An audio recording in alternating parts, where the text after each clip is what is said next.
नमस्कार साथियों, स्वागत है आपका एक और बिल्कुल नई कहानी में। तो साथियों, आपसे गुजारिश है कि इस कहानी को पूरा सुनने के बाद आपको इस कहानी में सबसे अधिक गलती किसकी लगी वह हमें कमेंट करके ज़रूर बताएं। तो चलिए शुरू करते हैं इस कहानी को। नहीं डॉक्टर साहिबा, ऐसा कैसे हो सकता है? हमारी बेटी ने तो कभी आसमान तक नहीं देखा। आप यह क्या कह रही हैं? इसका तो चेहरा कभी सूरज ने भी नहीं देखा। राधिका ने इतनी बड़ी बात डॉक्टर जानकी को तेज सांसों और ऊंची आवाज में बड़े गुस्से से कही। डॉक्टर जानकी ने गहरी सांस ली और फिर राधिका और उनकी बिन ब्याही प्रेग्नेंट बेटी को समझाने की कोशिश करने लगी। देखिए राधिका जी, आप बिल्कुल ठीक कह रही हैं, क्योंकि आपको जो भी ठीक लग रहा है आप वही कह रही हैं। लेकिन मुझे इसमें कोई शक नहीं है कि आपकी छोटी बेटी गैर लोगों से पर्दा करती है, लेकिन मेरी जिम्मेदारी है कि आपको हकीकत से आगाह करूं। हालांकि डॉक्टर जानकी भी उस बच्ची की हालत देखकर सोच में पड़ गई। वह भी यकीन नहीं कर पा रही थी, लेकिन हकीकत से कहां मुंह मोड़ा जाता है। खानदानी लोगों के लिए तो किसी भी तरह की कोई ऐसी वैसी बात सुनना देखा जाए तो एक तरह से मौत है। डॉक्टर जानकी ने अल्ट्रासाउंड और यूरिन की रिपोर्ट परेशान हाल में बैठी बेसुध सी मां के सामने रख दी। रिपोर्ट का नतीजा बिल्कुल खुली किताब की तरह था। 14 साल की बेटी साथ ही के निरीक्षण कक्ष में बैठी अंगुलियां मरोड़ रही थी और सुबक सुबक कर बेआवाज रो रही थी। डॉक्टर जानकी ने थोड़ा सा दरवाजा खोलकर अंदर झांका और फिर उसकी मां को इशारा किया कि वह अपनी बेटी से मिल ले। फिर डॉक्टर जानकी अपने ऑफिस में आकर कुर्सी पर वापस बैठ गई। अफसोस व रंज में परेशान हाल बच्ची की मां के लिए हमदर्दी थी कि और क्या हुआ होगा। इस बारे में बैठकर सोचने लगी। थोड़ी देर गुजरी तो ऑफिस के दरवाजे पर दस्तक हुई। डॉक्टर जानकी ने आंखें खोली, झूलती हुई कुर्सी को रोका और थोड़ा ऊंची आवाज में कहा, यस आ जाइए। बिना आवाज के दरवाजा खुला। दूसरे कमरे से हल्की सी सिसकियों की आवाज आई और फिर दरवाजा बंद हो गया। मरीज लड़की की मां और बहन कमरे में दाखिल हुई। सर झुकाए शर्मसार सहारा लेकर चलती मां, जिसकी उम्र अभी इतनी नहीं थी, लेकिन कुछ ही पल में बूढ़ी दिखने लगी थी। दोनों माँ बेटी ने अपने चेहरे को दुपट्टे से और भी मजबूती से लपेट लिया था, जैसे कि इस नाजुक स्थिति में वह अपने आप को असुरक्षित महसूस कर रही थी या शायद दुनिया की नजरों से ओझल हो जाना चाहती थी। कुछ पल खामोश रही। डॉक्टर जानकी ने ऐसे बहुत से केस अपनी रोजमर्रा प्रैक्टिस में देख रखे थे, फिर भी कम उम्र मरीज को देखकर वह भी बहुत सदमे का शिकार हो जाती थी। हालांकि अब यह सदमा कुछ हल्का हो चुका था। एक प्रोफेशनल का यह काम नहीं कि वह मरीजों के साथ रोने धोने लग जाए, बल्कि उसका काम उनको सदमे से बाहर निकालने में उनकी मदद करना होता है। आखिरकार लड़की की मां ने हौसला किया और आंसुओं से भरी हुई आंखों और कपकपाती आवाज में कहा, डॉक्टर साहिबा, मेरे पति मोहन और ससुर का समाज में निहायत ही बढ़िया मुकाम है और समाज में खूब इज्जत है। आप जानती हैं कि मेरे ससुर कस्बे के चेयरमैन रह चुके हैं और इस बार तो मेरे पति भी इलेक्शन में खड़े हो रहे हैं। हमारे खानदान की समाज में बहुत इज्जत है। सब कुछ खत्म हो जाएगा। हमारे खानदान के मर्द यह जिल्लत बर्दाश्त नहीं कर पाएंगे। या तो वह अपने हाथों से अपनी इस बेटी का गला दबाकर इसे मार देंगे या खुद अपने आप को ही खत्म कर लेंगे। यह कहते कहते लड़की की मां राधिका का सांस फूल गया। फिर उन्होंने खोजी नजरों से इधर उधर देखा। डॉक्टर ने इन खामोश नजरों का मतलब समझ लिया। वह उठी, फ्रिज का दरवाजा खोला, ठंडे पानी का एक गिलास भरा और लड़की की मां राधिका के सामने रखा। मां ने सवालिया नजरों से बराबर में बैठी अपनी बड़ी बेटी की तरफ देखा। शायद उसे भी प्यास लगी हो, लेकिन उसने नहीं में सिर हिला दिया।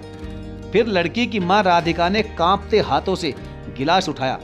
हाथों की कपकपाहट इतनी ज्यादा थी कि गिलास का पानी भी छलक छलक कर नीचे गिर रहा था।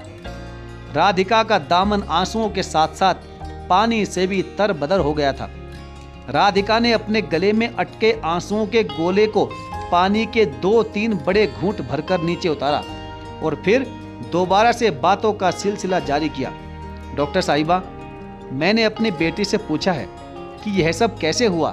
तुम तो कभी घर से बाहर नहीं निकलती थी, स्कूल तक तो तुम्हें मैं लेकर आती और जाती हूँ, फिर यह सब कैसे हुआ, कब हुआ? बहुत मिन्नतें करने के बाद बेटी ने बताया कि जब जब आप बाजार जाती थी तो साथ वाले मामू का बेटा आ जाता था। मैं अक्सर अपनी भाभी से कहकर चली जाया करती थी कि मेरी बेटी घर पर अकेली है, पढ़ रही है, जरा ख्याल रखना। और मेरी भाभी अपने बेटे को भेज देती थी कि जाओ बहन का ध्यान रखना। दोनों साथ साथ पलकर बड़े हुए, बल्कि बड़े भी क्या, 14 साल की मेरी बेटी और 17 साल का भांजा। हम तो उन्हें भाई बहन ही समझते हैं। मेरे भतीजे शुभम ने पहले मेरी बेटी को छेड़ा तो बेटी ने उसे बहुत रोका, लेकिन वह नहीं माना। कुछ दिनों के बाद उसने बच्ची से कहा कि वह तुमसे मोहब्बत करता है और उससे शादी करना चाहता है। डॉक्टर ने फौरन इस बात में अपना सिर हिलाया कि जैसे किसी मसले का बेहतरीन हल मिल गया हो, और बोली, राधिका जी, यह बेहतर रहेगा। बच्चों की शादी ही इस मसले का बेहतरीन हल है। लेकिन राधिका ने अपना सर नहीं में ही झटका। नहीं डॉक्टर, यह मुमकिन नहीं। शुभम और मेरी बेटी अभी बहुत कम उम्र के हैं और खानदानी इज्जत ऐसी है कि मेरे पति कभी भी हमारी बेटी का रिश्ता मेरे भाई को नहीं देंगे। आखिर मैं कैसे अपनी इतनी कम उम्र की बेटी की शादी करवा सकती हूँ? अपने पति को क्या कहकर राजी करूँगी और ससुर को क्या जवाब दूंगी? समाज में उठी हुई अंगुलियों को कैसे रोक पाऊंगी? नहीं नहीं, बिल्कुल नहीं, यह नामुमकिन है, बिल्कुल नामुमकिन है।